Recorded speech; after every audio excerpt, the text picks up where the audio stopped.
So we have for this evening session another star-packed panel. And this one is on multilateralism, and trust the Bled Strategic Forum to actually put together a fully multilateral panel to discuss the issue of this very vexed question of multilateralism. Is there a future for multilateralism? What happens in a multipolar world with multiple stakeholders? Where are we headed? But first of all, this Bled Strategic Forum is on the theme of solidarity. We've seen some of the worst natural disasters in Slovenia, the floods. They repeated themselves across in another mountains region in India, in the Himalayas, extremely bad floods. We had the wildfires in Canada. And as Minister Fajon said in her opening remarks, the problems which face us, the threats which hit us are local, but the causes are always global. And the causes are very rarely in our control.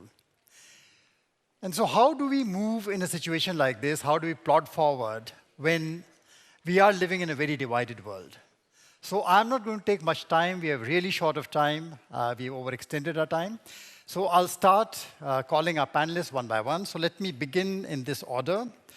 First of all, I'd like to invite Special Representative Minister Hongbo on the stage.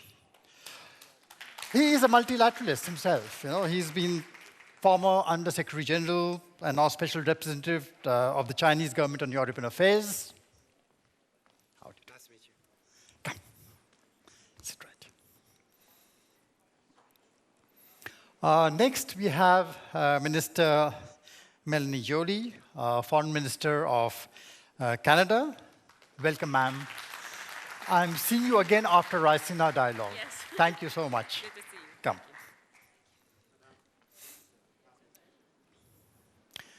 Dr. Ignazio Cassis, Councillor, Federal Councillor, Head of the Federal Department of Foreign Affairs of Switzerland. Welcome, sir.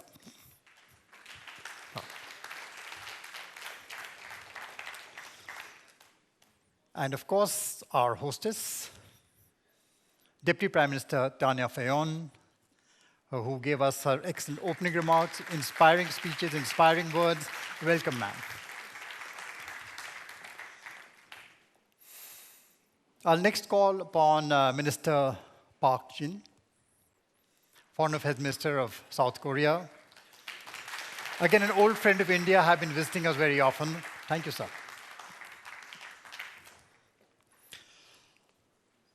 Lord Ahmad of Wimbledon, Minister of State for the Middle East, North Africa, South Asia, and the United Nations. Very much a multilateralist. Thank you. How do you do? And last but not the least, we have Shashi Tharoor, Dr. Shashi Tharoor, a committed multilateralist, also another Under Secretary General. Come, sir. Former. Come.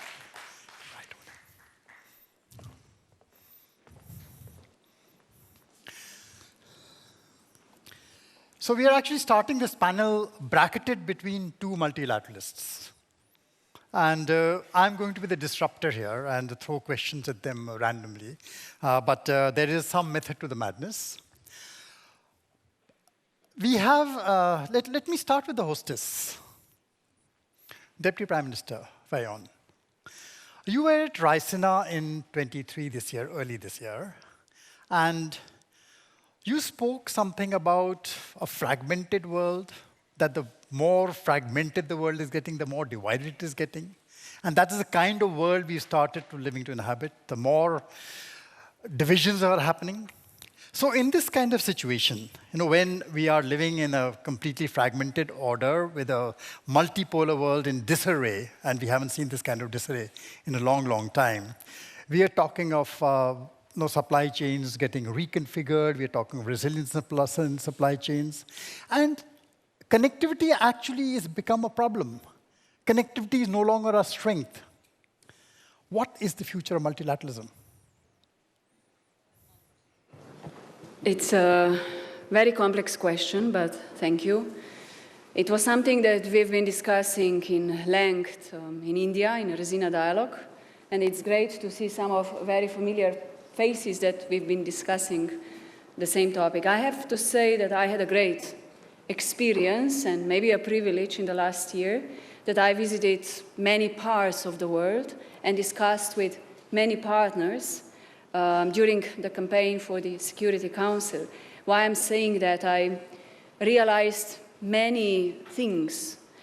First of all, as you said, the world is deeply divided and polarized. Maybe after the war in Ukraine, even more. What I heard from many partners, or in India, that quite often there is a criticism. You see EU and US is against the rest, or the narrative that is very dangerous, that we are, not sincere in reflecting the crisis same way around the globe, and how to embrace the whole discussion was also global south, and what to do really to understand each other, to hear each other. And this was, in fact, my mission. I traveled around to discuss with different partners to see where we can find common challenges and how to tackle them together. So to hear, to listen, and to understand each other, I think it was extremely important. This is basically multilateralism. So I don't think that we are now innovating some new mechanism or some new tools, but I think one thing is that we have to always bear in mind the world order, the rule of law, the international commitments. This is what it has to be at our hearts. This is what the world order is based upon. So all conflicts that I mentioned in the opening speech that are happening around the globe, the climate change, the energy insecurity, cyber security, food insecurity, all these topics today, we are extremely interconnected in this globalized world, but at the same time, of course, you have leaderships, regimes that go away from the rules, that they do their own or protect their own national interests. And this is where we have to play with wisdom, respect the rules, maybe make them more efficient, absolutely, and engage with everyone. What I often heard, I said at the beginning, like Africa without Africa, or small countries not feeling with the same, power. For example, in the what do you consider General the Assembly. most critical divides, which were opposing the largest threat to multilateralism? You spoke of these divides. Which are these divides? I mean, you have a lot of inequalities around the globe. You see very big poverty. You see climate change most affecting one continent, for example, Africa. And then you have to see how to work on conflict prevention. Everyone, how to make world more just in this situation. Solidarity is the answer. Without solidarity, there is no multilateralism. I think this is the basic line. Thank you. So if there is Councillor Cassis, let me come to you. Minister Fajon spoke about what divides us. And when things divide us, you need interlocutors. Switzerland traditionally was always in this position of being, interlocuting country. It was because it was a neutral country. After February 22, within 4 days, Switzerland changed its stance and became, it imposed some of the most prohibitive sanctions. So that is history, whatever has happened after that. Now, has Switzerland actually changed its position on neutrality? Where do you think Switzerland is at the moment? Well, thank you. Thank you for, yes, now it's working. Thank you for the question, and thank you, first of all, for the invitation to Slovenia for this really interesting forum in a very challenging moment for the country. And I wish to express the full solidarity of Switzerland to Slovenia in this very moment. Coming up to your question, no, Switzerland didn't change anything, despite whatever all presidents of the other states of the world have said about that, and other comments have been made in the media. There is quite a mythos saying that if you are neutral, you're not allowed to judge, or you are kind of a dummy person not having any heart or any mind.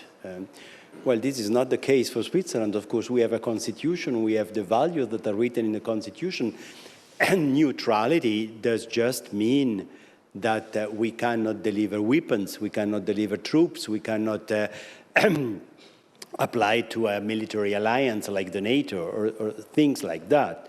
But it doesn't mean indifference. It doesn't mean that we condemn the violation of the UN Charter, that we condemn the, the violation of the international laws. This is belonging to our DNA and has been already there. And neutrality is actually, until now, by now, in the interest of the other countries more than of Switzerland, because what we could do during the last decades were to help other countries not speaking together to find ways to resolve some conflicts. We are still doing this for many countries in the world, and this is an added value that for other countries is done, but not impeding us to very clearly condemn the violations of the laws, of the international laws. Thank you, Lord Ahmed. Let me turn to you. You know, we talk of rules-based international order, but many times when we start talking about the divides which you've been discussing, and let me posit the three divides which exist today. There is a divide. There's an iron curtain across Europe. It's resurrected after 30 years. There is a divide which is a trade and technology war happening in East Asia.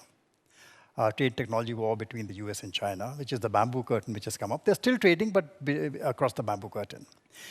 There is a new divide which has now got resurrected, which the world had completely forgotten with globalization. That was a divide between North and the South. We find that divide resurfacing. Now, within these divides, people, when they use these terms, actually are not even talking the same language. So when we start looking at this, my question is there a possibility? How do we get countries to come together onto the same page? Well, first of all, again, I extend my thanks to Slovenia for inviting us, and we're looking forward to their partnership on the Security Council along with Korea as well. But I say that right at the start. Multilateralism does matter. Why? Because when you look around the world, all the different institutions of the UN and indeed other multilateral organizations, I'm sure I speak for every minister around the world, everyone's vying for getting a position on a particular organization. Why? Because I think we all collectively, irrespective of the differences you highlight, recognize that multilateralism has a role to play. And there's a big answer to that, because it has delivered. If we go back to 1945 and the institutions of the United Nations that were created, it's not perfect, I fully accept that. Does it need reform? Absolutely. Does it need to reflect of the world of 2023 and not the world of 1945? I would argue that's also reflective of other institutions. But nevertheless, what we've prevented is, thankfully, and long may that continue, a real global war where we have solutions. World trade has been growing. Are we still in a position to do that? No, why? Because we recognize, I think, collectively, many countries, that when you come together, irrespective of differences, that actually there is unity, actually provides solution. I'll give you a practical example. We were all really caught up with the COVID-19 pandemic. It stopped us, a new way of thinking. You mentioned technology. I mean, I never used Zoom or Microsoft Teams, but now they're part and parcel of our vocabulary. My children are still far more savvy than I am. But that said, I think what we recognized was that we found solutions, that there was academia from Oxford University, there was manufacturing capacity we found in India, but actually, ultimately, we were at our best when it came to the common causes of humanity, take climate change or indeed the COVID-19 pandemic, when we work together. I was asked a question, and just to share with you, that ultimately as a minister during that time, what was one learning I had greater than other? And it was the common cause. Neighbor talk to neighbor, towns talk to towns, countries talk to countries. And ultimately we found a common cause when it came to humanity. We shouldn't dissociate ourselves from that vital lesson that was learned. In terms of North and South, I think the dynamics change. We have great partnerships across, and I think there should be less focus on, are we from the North or from the South, from the East or the West? The world is a global community, and these institutions provide the vehicles, indeed the bridges, to help us deliver solutions. Okay, my quick follow-up question to you. There is what we've been seeing over the past few years, especially the date comes back to our mind, 15th August 2021.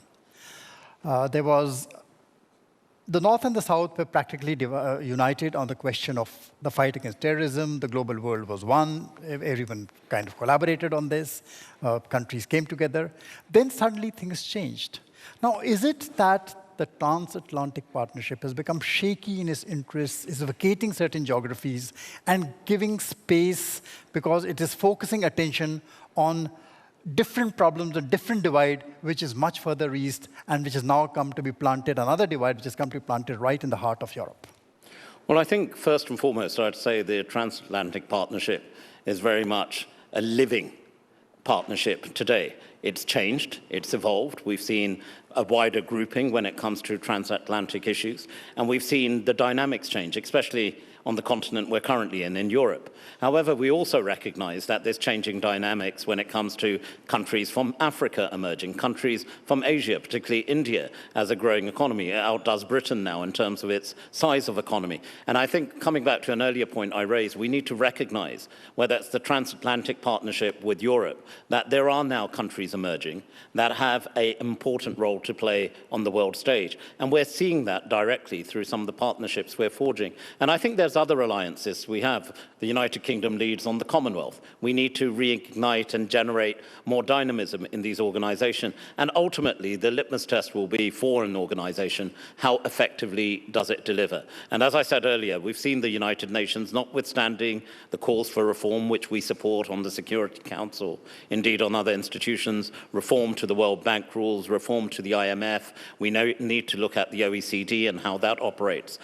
We need to recognize that there are changing demands and indeed changing dynamics. And the Euro-Atlantic partnership is very much part of that dynamic, and we need to recognize that, and I think we are. Minister Park, we just saw a very kind of, I would say, a much publicized trilateral meeting conclude in Washington, D.C., Japan and Korea and the United States coming together. And it was said that it was a historic meeting. Now, I'm asking you, how has the view of multilateralism, has it changed? Especially after you've seen the actions of certain revisionist powers, both in Europe and in East Asia, change things around, change things, take unilateral action. Has the view on multilateralism in South Korea changed, or you still think we can go along as it is? Is it business as usual? Well, thank you for your question. But before I make my remarks, I would like to express my deepest condolences on the loss of life and the damages resulting from the recent floods in Slovenia. I think that multilateralism is more important than ever because we are faced with the poly-crisis, including the COVID-19 pandemic, supply chain disruptions, and war in Ukraine, and other global issues, which one country cannot solve. I think it's kind of interrelated, and what is happening in the center of Europe is affecting in East Asia and the Asia-Pacific region, and vice versa. So we need to keep and strengthen multilateral diplomacy and to try to solve the conflicts through dialogue and diplomacy.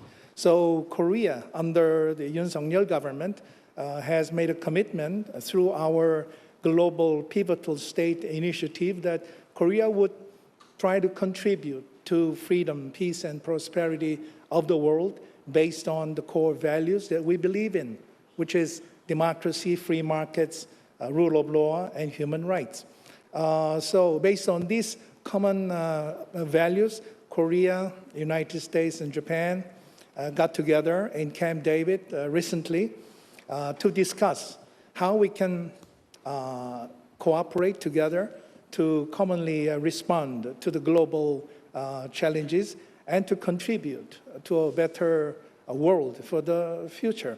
The three leaders, President Yoon Suk-yeol, President Joe Biden, and Prime Minister Fumio Kishida, agreed to institutionalize our trilateral dialogue through Camp David spirit and Camp David principles and the consultations to commitment to consultations. The whole idea is that if something happens, if a crisis happens in the Indo-Pacific region and beyond, we will consult with each other and try to see what would be the best way to solve the problem through dialogue and diplomacy. In the case of Korea, obviously, we are faced with a growing threat from North Korea through their missile provocations and nuclear proliferation. We would like to offer alternative route to North Korea. That is, instead of making provocations and intimidate the neighbors in the region, North Korea can choose to denuclearize, and if they do, then we are ready to provide large-scale assistance to the North and also take corresponding measures, political, military, and diplomatic measures to help them. So the three leaders agreed that North Korea should denuclearize, and without any precondition, will be ready to talk with the North. And the three countries will support free and peaceful, unified Korean peninsula. So I think it was a very meaningful encounter, and also the commitment made by the three leaders that the three countries should continue to contribute to the core values that we believe in. Is there still hope, or is it now a lost dream, the dream of Korean reunification? Sorry, once again, the dream of Korean reunification. I see. Well, obviously, I mean, we are one nation. We have a long history of Korean nation, and we would like to unify the country peacefully and, most importantly, based on a liberal democracy. So it means that we need to provide the opportunity to North Korea to reform and open its regime so that we know what is going on in the North, and we provide opportunities to the North that they have a better future if they decide to denuclearize and choose for more peaceful and open foreign policy rather than continuing its security provocations, which will intimidate the neighbors in the region. And South Korea has a huge trade relationship with China. It's a growing trade relationship. Now, is there then, what is life beyond this US-China binary which has started, especially for countries in East Asia, a country like Japan, countries like South Korea? Yeah, I think the US-China relationship is a very important factor in international relations, not just for Republic of Korea, but many nations in the world. But that's not everything. We have an alliance relationship with the United States, which has been strengthened and which is working very well. And also, it was institutionalized in the Camp David agreement recently. But at the same time, China is an important partner. We have invested a lot. Our Korean corporations are operating in China, and China is our biggest trade partner. So I think that while US-China relationship is important, and also it is in our interest to see a very harmonious US-China relationship, we should actually maintain stable relationship with China and to manage our relationship in a positive way, based on mutual respect and mutual benefits, which will make more mature and sound relationship with China. Thank you. Minister Joly. Canada, amongst many other countries, has also joined the Indo-Pacific strategy bandwagon. It's come out with a comprehensive Indo-Pacific strategy. And I would like you to just briefly explain what are the contours of the strategy. The first question which everyone asks you, is it a security strategy? Is it an economic strategy? What is it? What does Canada hope to do in the region? And which are the countries it looks forward to partnering with? Well, Sunjoy, if you allow me, since the very theme of this conference is about solidarity, of course I wanted to thank Tanja for all of your work and the work of your team. Also share my heartfelt feelings for all those affected by the floods and also thank all the countries from South Africa to Korea to many European countries and the US and Mexico who have sent firefighters to Canada, because the wildfire season has been so intense at this point. The area that has been burned in Canada through wildfires just this summer is greater than the area of Greece. So you can see when we talk about multilateralism and threats that are transboundary, obviously we know climate change is an impact and we need to work together on it. Canada believes in multilateralism, which is at the core of our discussion today, because of course we've been an architect of many of the rules that from the blue helmets and peacekeeping to the Ottawa Treaty on landmines to right now our global partnership on AI, are working also on reforming the WTO through the Ottawa Group. So we believe in it. But we know that even before the war in Ukraine, there had been some developments that were questioning multilateralism and bit by bit much more tensions, underlying tensions between states. You mentioned between the North and the South, and definitely also we're seeing what is happening in Ukraine and Europe and what is the tensions that are flaring in the Indo-Pacific. So we know that we need to strengthen multilateralism. We need to make sure we have the same rules for all. It can't be small countries against big countries. We need to work together to reinforce that. But also we understand the call by many countries to reform our multilateral system, which is far from being perfect. And so in that sense, we take note of the importance of really looking into the World Bank and the IMF and the financial institutions that underpin our international system. And also we think that our multilateral system should be much more inclusive. Now, on the Indo-Pacific strategy, which is your question, well, for a long time, Canada has looked to its south, obviously because of the US, to its east, because of Europe and our, Euro-Atlantic relationship. But we are a Pacific nation. We need to look to our west. You're saying east, but it's our west. And in that sense, for a long time, we've been involved in the Indo-Pacific, but we know that this region is not only strategic, but will have an impact on the rest of the world. And so that's why we want to be a reliable partner. We came up with a fully funded Indo-Pacific strategy with $2.1 billion. It is linked to making sure that we, the 5 priorities are security, trade, people-to-people, immigration, everything linked to climate mitigation, and finally diplomacy. And the core players with whom we want to get involved more are definitely ASEAN. We recognize ASEAN centrality. We want to become strategic level partner of the organization. Our North Pacific friends, Korea, Japan, we should be close to these countries as much as we are to Germany, France, and the UK, for example.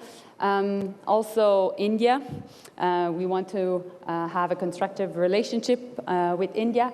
And when it comes to China, we have our China policy, which is clear. We have said we will challenge China when we ought to, we'll cooperate with China when we must, and we just went through a very fantastic success together, which was COP15 in Montreal, and the Minister of the Environment of Canada, Stephen Guilbeault, is in China as we speak. And so we believe in having strong having a strong engagement with China, although we don't always see eye to eye, but I think we can move in the right direction. So you feel that Canada, through this strategy, does it stand to gain from building more resilient supply chains, more diverse supply chains? Is that one of the gains? Well, Canada is a trading nation. We're 40 million people at this point. We're the country that grew the most in terms of population in the world last year. But we need to make sure that we trade more. We have lots of natural resources, lots of energy, 20% of all the water in the world. And therefore, we have this capacity to trade. We're the only G7 country that has a trade agreement with all other G7 countries, Europe being, for example, CETA.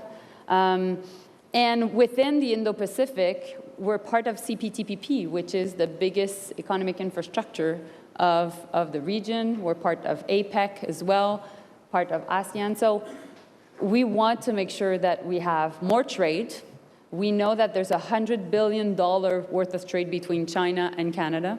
So we want to make sure that we can manage the relationship that is beneficial also for both countries. Minister Hongbo, the name of China has been taken several times across this panel. We are seeing increasing multipolarity in the world. And to a great extent, yes, China has been a moving factor in creating this kind of multipolarity. You have the SCO, you have the BRICS, and now you have an expanded BRICS with 6 other members. Now this increasing multipolarity, is it aiding multilateralism, or is it creating trying to create separate gated communities, which then throw a challenge to the larger multilateral order in the hope of reforming it, maybe? Well, thank you very much. First of all, I would like to, on behalf of the Chinese government, express our condolences to the victims of the floods in your country, Deputy Prime Minister and Foreign Minister. The climate change is crazy, taking a lot of tolls. And this year, Beijing was flooded in parts, and some of the provinces were also flooded very seriously. Now, I'll come back to your question. Let me pick up one point you raised before, the divide between the North and South. And a lot of explanations were given. I learned a lot. Let me share with you my observations. There are 2 things that should have our attentions. Number 1, double standards. I think the German Chancellor, after visiting some countries, he said in May to the effect, those people do not feel against our principles. They have agreements against double standard. Point number 1. Point number 2, unmet commitment. We all understand in the 1970s, United Nations made a decision that rich countries will donate 0.7% of GNI as ODA to the developing countries. If you look back the 40 years or 50 years, 5 or 6 countries out of 30 met the target. Another recent example is that the climate change. $100 billion every year, nowhere to find.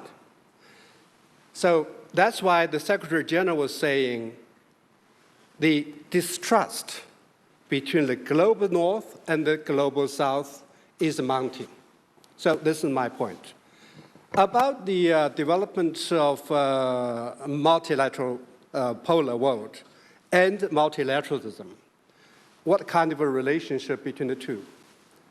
Well, as far as I'm concerned, the multilateral world is developing hand in hand with the multilateralism. However, multilateral world sometimes could be positive, sometimes less positive. Let me give you a positive example.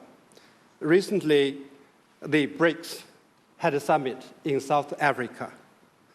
I will not repeat what has been reported in the newspaper. I just pointed 2 things. One, the main purpose of the BRICS is to consolidate inclusive multilateralism. So the minister, Madam Minister also mentioned the inclusive. This is very important.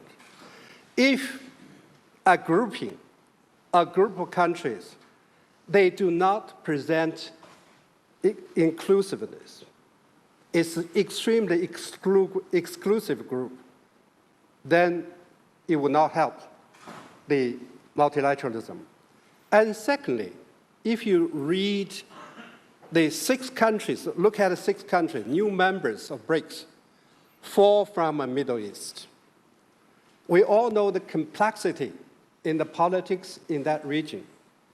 To have 4 countries with different ideas staying at the same group, I think that's very good for multilateralism, good for peace and development. Thank you. Let me now take you up on the question of inclusivity and inclusive growth. As long as globalization worked, free trade worked, and it worked for 20 years, it worked as long as it was seen as something inclusive. Everyone fit into the tent, everyone went along, everyone wanted to be a part of it. Until it was discovered that it was not inclusive enough within nations, we started questioning the very logic of that kind of globalization. Then you had the whole issue of supply chains, and supply chains which broke down during COVID. Now, today we are talking of resilient supply chains. We're talking of supply chains which need to be more flexible, more resilient. And there's a lot of talk of onshoring, offshoring. What does this matter for China? What is China's strategy to counter this? Well, frankly speaking, it's making life difficult for the Chinese. So far, because of the globalization, has brought a lot of benefits to each and every country. Now, all of a sudden, there are ideas emerging: decoupling, de-risking, small courtyard with high walls, and friendly shoring. You know, the end result is, if you look around the world, there are several silos. People trying to produce the same thing with different quality at different prices. That is such a waste of time, such a waste of human resources. And another thing is dangerous is the geographical, geopolitical interests, a consideration, are prevailing over normal business consideration. I think we can spend a lot of time on this, but that is leading us to the wrong direction. Would you like to come in? Yes. Yes, Mr. Park. Can I Quick intervention. Can I add a few words about multilateralism and regional strategy? As you may know, Korea announced our Indo-Pacific strategy in December last year, and the whole idea is to maintain and develop free and open Indo-Pacific based on 3 principles: inclusiveness, trust, and reciprocity. The idea is not to exclude any one country or to alienate, but to offer opportunities for maintaining the rules-based international order. There's the same vision. It's shared by the Camp David agreement among the 3 countries, that is to maintain free and open Indo-Pacific.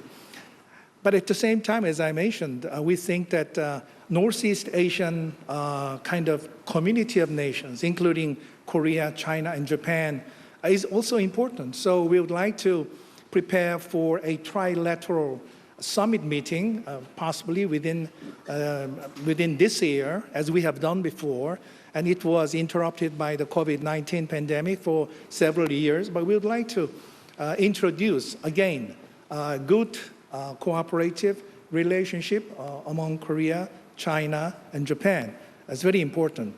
I know that some people talk about decoupling from China, but I think that it's neither possible nor desirable. And I think that de-risking is perhaps more practical. That is to diversify and reduce our over-reliance on one country so that we can have a more good management of our supply chain mechanism. So in that sense, India, I think, is looming large. And we are celebrating our 50th anniversary of our diplomatic relationship between Korea and India. Many Korean companies are investing in India now. And we look forward to participating in the G20 meeting in Delhi soon, next month. Finally, UN Security Council. Korea is joining the UN Security Council as a non-permanent member together with Slovenia. And also we work with Switzerland. And I think that the problem with UN Security Council is that because of the internal differences of views, it's becoming more paralyzed. And I think that this is a role of E10 countries, non-permanent member countries, to make a more active and substantial input into the discussion of the UN Security Council so that it can perform adequately and promptly. So absolutely, as I said at the beginning, multilateralism is more important than ever, I think, in the history of our international relations. Oh, I'll come back. So Shashi, let me come back to you. We spoke about the G10, Mr. Park said. Mr. Park said G10, another group of countries which is more coherent, more cohesive. Now, when you're talking of coherence and cohesiveness, we're actually talking of gated communities. Now, can these gated communities solve the problems of the world? Or we need something like the G20 or a bigger organization, perhaps, which is a divided house, which will be a divided house. But it is better to debate in a divided house than reach consensus in an echo chamber. Yeah, I think we're slightly guilty of a confusion of terms here. Multilateralism has always implied a certain universalism. Multilateral solutions involve, for example, the United Nations, the worldwide organizations. What we're seeing increasingly with these smaller groupings is what really is plurilateralism. It's a number of countries. India has become a bit of an ace at that. Our foreign minister meets with his Chinese and Russian counterparts in RIC. Then he adds the Brazilians and the South Africans, and he goes and attends BRICS. Then we take out the Russians and the Chinese, and we have IPSA for South-South cooperation. And then we add the Chinese, but not the Russians, and you have BASIC for environmental negotiations. And I don't think India is there only because its name starts with that most essential element in any acronym, a vowel, because it actually has something to contribute in these different formulae. But those are all plurilateral. What about the larger era of multilateralism? Now, I was at the UN in the heyday of multilateralism. I'd say probably we can date it from 1990 to 2010 or so, when you actually saw the emergence at the end of the Cold War, of the end of that Cold War binary, the rise of briefly what was called the unipolar moment, transitioning, it seemed to many of us, into some sort of multipolarity. But we've gone a long way since there's been a triple crisis confronting all of this.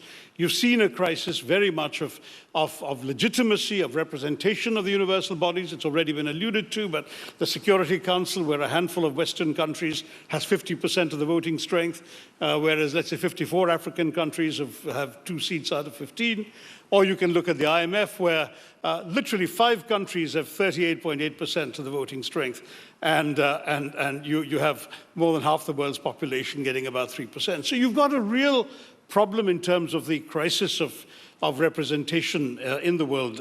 Then you've got the more recent backlash against globalization, which has created a new crisis of people, for example, in the developed world, which sold the rest of us globalization, suddenly finding that their own working classes are asking why their jobs have been shanghaied to taken off to other countries. And there's a backlash there, which has also got a cultural dimension with the resistance to foreigners and so on. And it's manifested itself in Brexit. It's manifested itself in the US briefly pulling out of WHO and so on, countries pulling out of UNESCO, so that multilateral organizations have suddenly seemed much less attractive to all of them.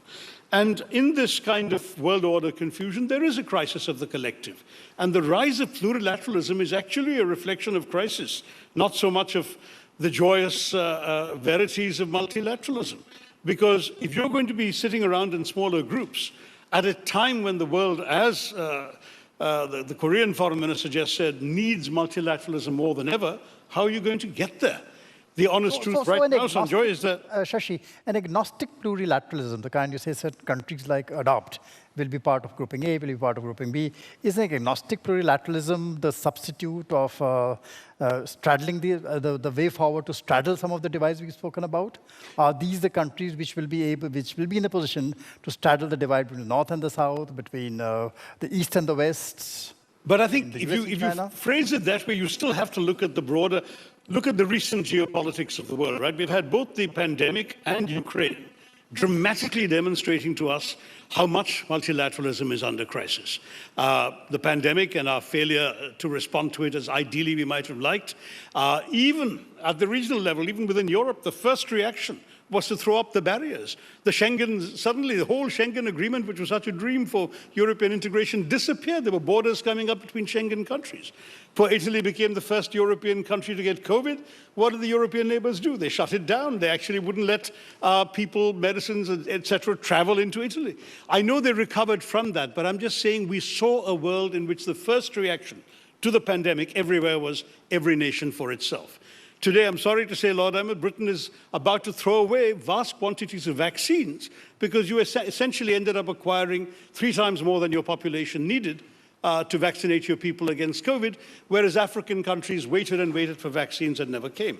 So where is global solidarity and multilateralism under the pandemic? The Ukraine war, another crisis, where you've seen a permanent member of the Security Council violating the sovereignty of a member state of the UN, and nobody could do very much about it. And indeed, we're going on now for quite some time with that crisis. So when you look at these particular institutions, these smaller ones, they actually evade the central question of our time, which is how do we rescue multilateralism at a global level, give it credibility, make it work without these triple crises that I've talked about, and without the kind of issues that we've seen both through the pandemic and through Ukraine, which have undermined us so profoundly.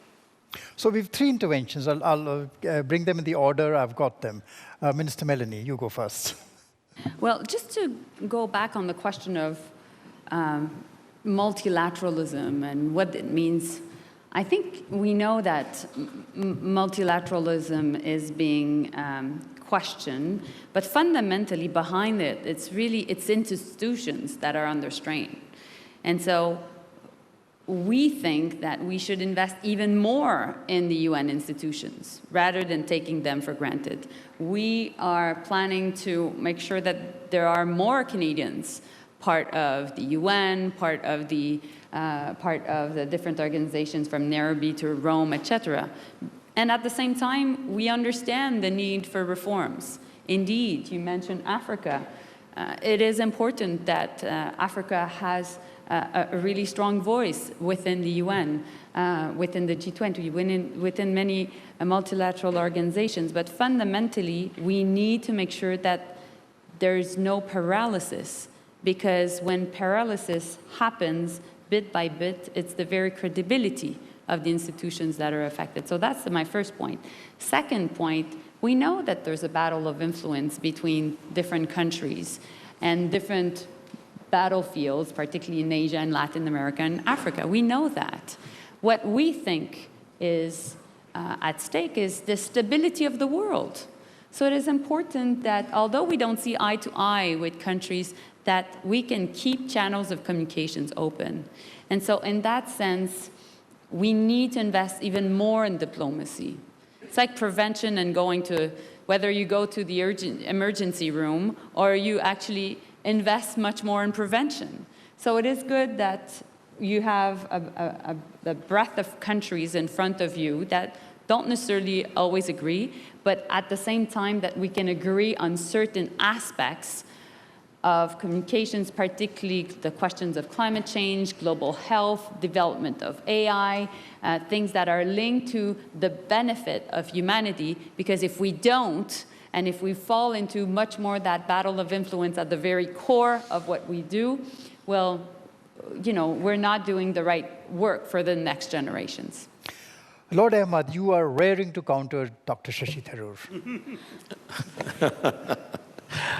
Well, first of all, can I just say I totally agree with Foreign Minister Park on the need for multilateralism to be real, dynamic and responsive.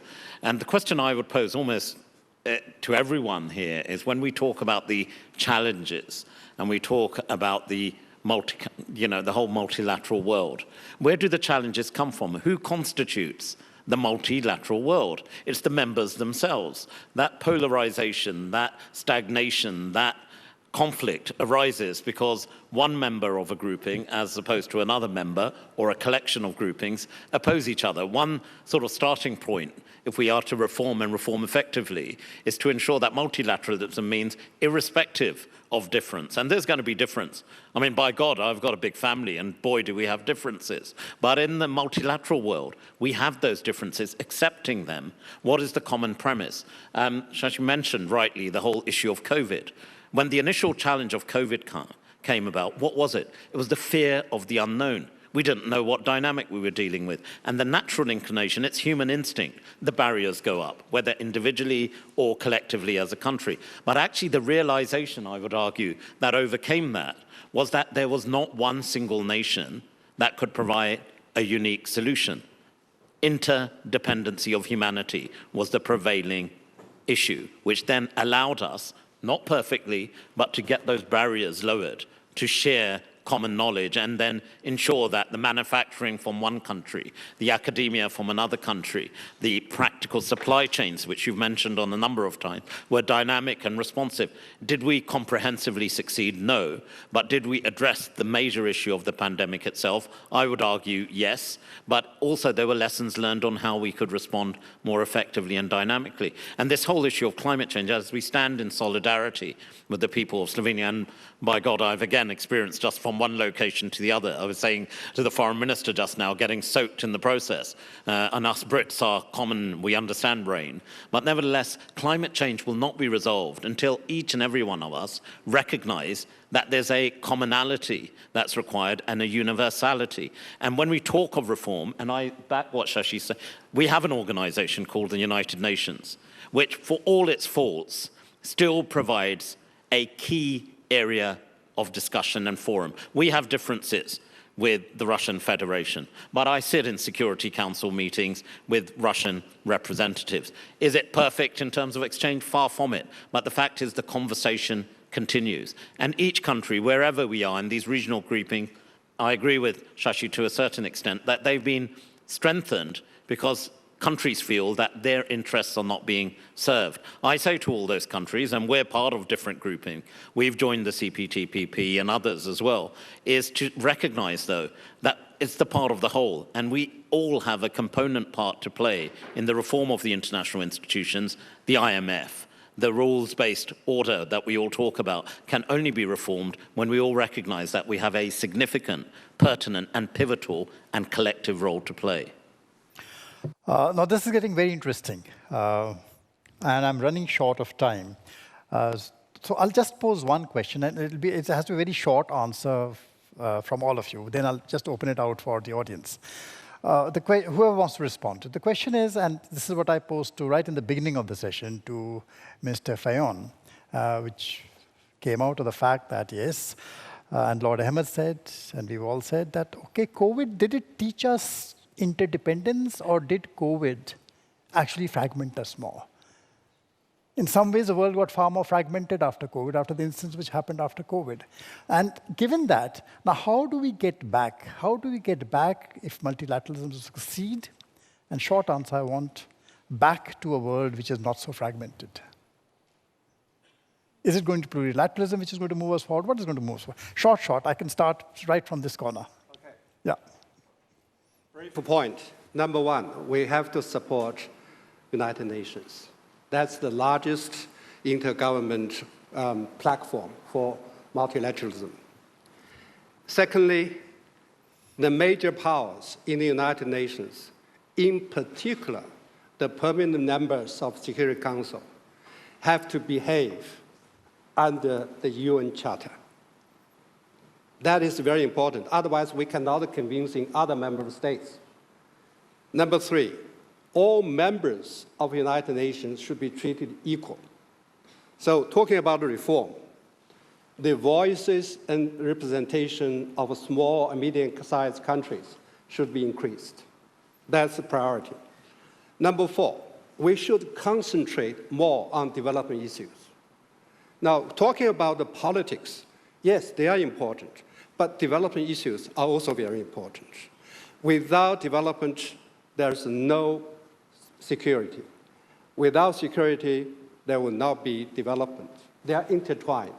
So the United Nations, multilateralism should make more efforts for sustainable development. Thank you.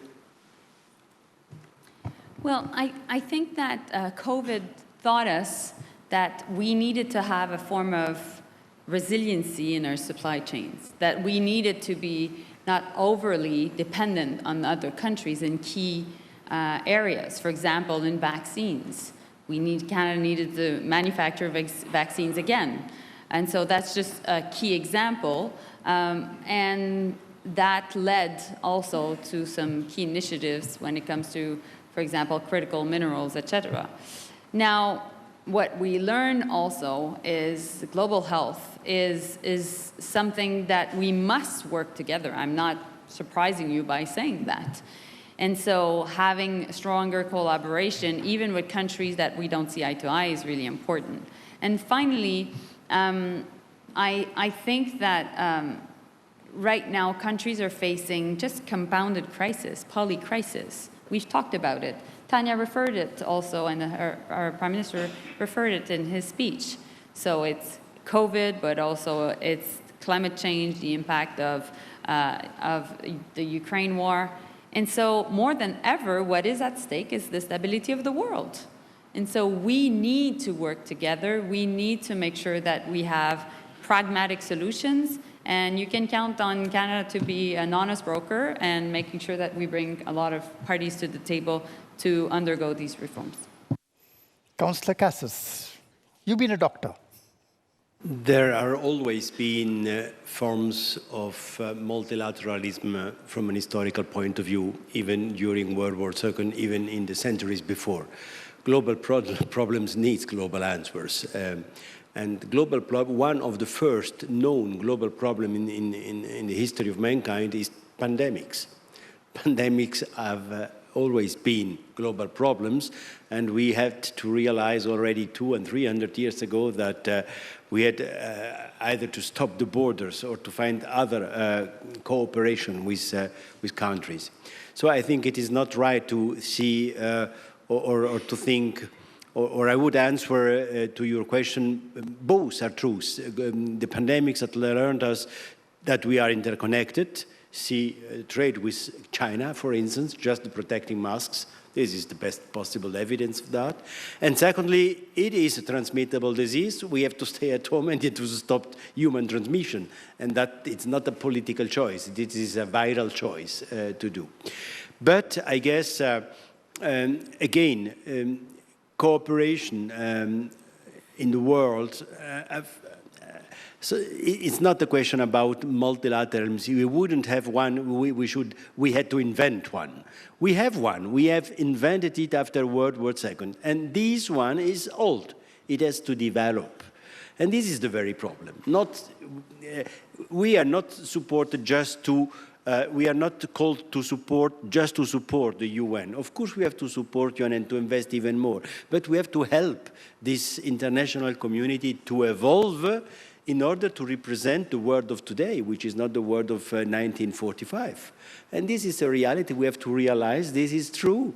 We cannot concentrate the power on some states that were the winners of the World War II, and now we are in another world. But it's easy to say. But those who have the power are not very glad to give the power up to others.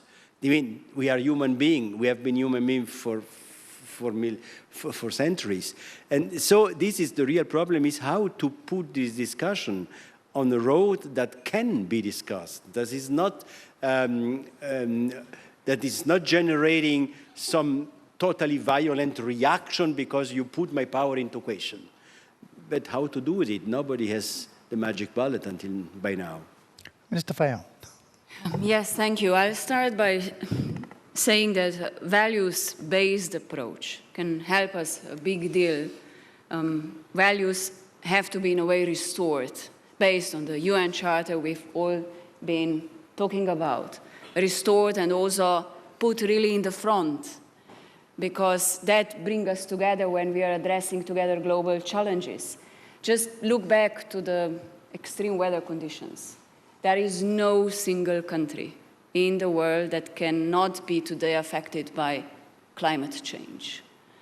And then you have inequalities that we know well. There is a big part, rich part of the world that is the biggest consumer and at the same time the biggest polluter. So we have to work, I say, values-based approach on solidarity to make also this just green transition. And not only on topic of climate change, and this is the question of solidarity, multilateralism, that is really helping us all one or another way, because we are so interconnected that any crisis, no matter where, is affecting sooner or later the other part of the globe. And that's why I say we have to restore and we have to strengthen values-based approach. Minister Park. Yes, I think I'm slightly cautiously more optimistic about multilateralism in terms of its utility and validity than Dr. Shashi Tharoor. Look at the case of NATO. I was in Madrid, Spain last year, and also Vilnius, Lithuania this year. Korean president participated in 2 NATO conferences for the first time in the history of Korea. What I'm trying to say is that Russian invasion, armed invasion of Ukraine, which violates international law and UN Charter, has made it very clear that we need to consolidate our cooperation and to deal with this issue together based on the solidarity, as Tanja has mentioned, which is also based on the core values that we believe in: democracy, free markets, human rights, and rule of law. So it is very noticeable that Korea, Japan, Australia, and New Zealand, which are not the members of NATO, have formed a group with the Conference of NATO as a AP4 countries to discuss the impact of the European Ukraine crisis on the Asia-Pacific.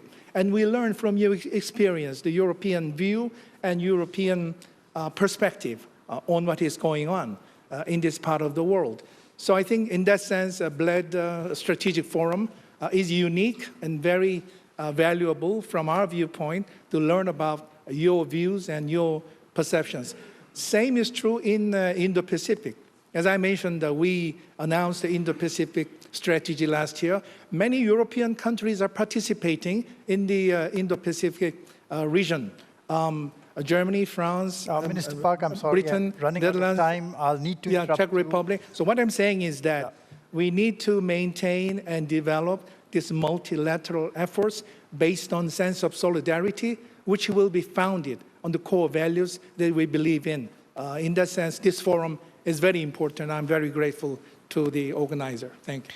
Lord Ahmad, 30 seconds. Shashi, 30 seconds. Yeah, I'll just say relevance of the international issues, recognizing interdependency. Secondly, reform of the institutions. Unless we reform the UN, countries become disenfranchised. And then a general move forward in re-energizing multilateralism. That's what's required. And that means there's a stake for all of us, but we must strengthen that narrative. My worry simply is that I've heard all of these things before the pandemic and Ukraine, and they still happen. So we know what we have to do. And I think we all agree with each other on the verities. The challenge is when the next pandemic comes up, will we have the ability to concert our positions, identify the virus early, take action to prevent its spread? Will the WHO be able to send experts to the country where they believe it originated without their visas being denied? The next time there is something like Ukraine looming, will we be in a situation where America and Britain are screaming from the rooftops for 7 weeks that an invasion is about to happen, and the UN Secretary General doesn't get on a plane and go to either Moscow or Kiev and see what he can do to prevent it? Where can we imagine the next time things will be better than the last time? That's my hope. I am a convinced multilateralist. I spent 29 years of my life advocating it. My worry is, we all know what should be done, but when the crisis comes, when the crunch comes, will we all have the political will to actually do it?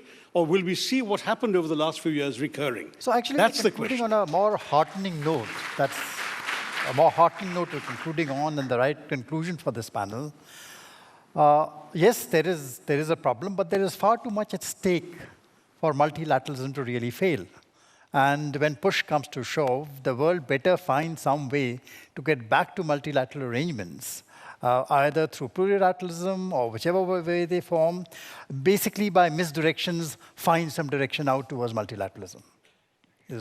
So with that, I think please give the panelists a hand. We had a great debate. Thank you, ladies and gentlemen. It was a pleasure hosting you.